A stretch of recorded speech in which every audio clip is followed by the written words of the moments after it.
Well, I have been more upset than I was possibly prepared for. We all knew the Queen was very elderly. We all knew she was going to die someday, as we all do, and yet, well, it was so sudden, wasn't it? Anyway, I did wonder why I was so upset. It's not as if I knew the Queen personally, and I've been puzzling how I managed to get so weepy and distraught about it. And this is my speculation. I think it probably fits with, from what I've seen, the feelings of other people. For me, it isn't the Queen. It isn't what she was. It wasn't how she conducted herself. It's not whether or not she was a nice person. It's what she stood for. We're living in a world where we can't rely on any of our certainties anymore. For instance, in the past, well, the world changes so quickly now. It's changed far quicker than most people can handle. And the Queen was one fixed point in our universe somehow.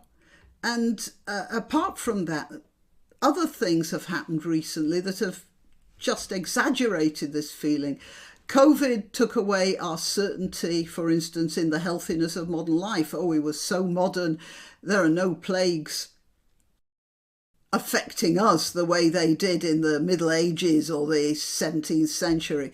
And it took away our confidence in the medical profession as well. Do you remember all those medical shows they used to have in the 60s on the TV? And that's because everybody believed that doctors were working for our good all the time. And we had this certainty in the medical profession. And, well, we all know how we feel now. It even took away our confidence in the capability of our governments. People might criticise governments, but we had no view of them just floundering around and then opting for dictatorship, as in many cases, Canada, New Zealand, Australia. Our certainties in the best of our democratic institutions have been actually ripped to shreds.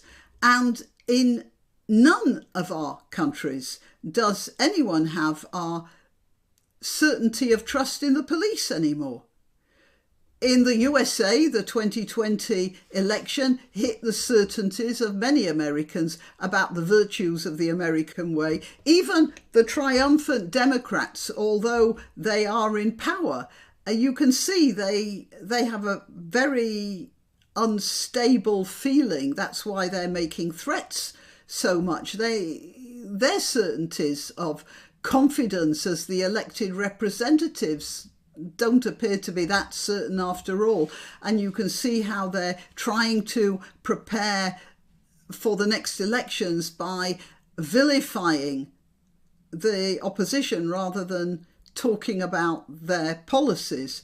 Here in the UK and in Europe, our certainties that we've achieved an era of peace and progress, to borrow an expression from Soviet Russia's World Service Radio, our certainties in an era of peace and progress were shattered in February of last year, even though, frankly, we might have seen ominous clouds from 2008 in Georgia. But even so, the disappearance of our certainties of peace in the European area have been destroyed.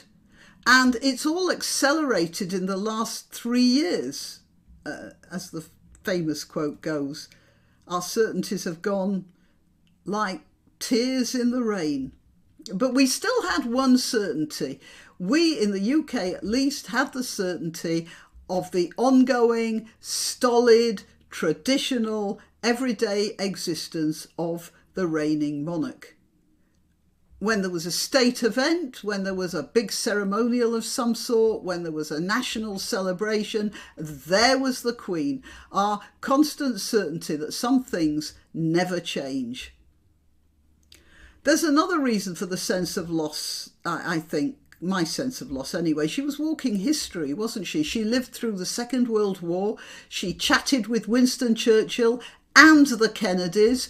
Throughout her 70-year reign, the Queen spoke with heads of all sorts of governments, with prime ministers here in this country and in the Commonwealth. She would have accrued a historical perspective that I doubt anyone else on the planet could possibly have. And now it's all gone. And from what I see, people from all over the world feel that something significant has been lost. It's a certainty of a continuity which we all knew would happen, but which we somehow hoped would not. And then it did. Anyway, those are my feelings about this recent national bereavement. And yeah, long live the King.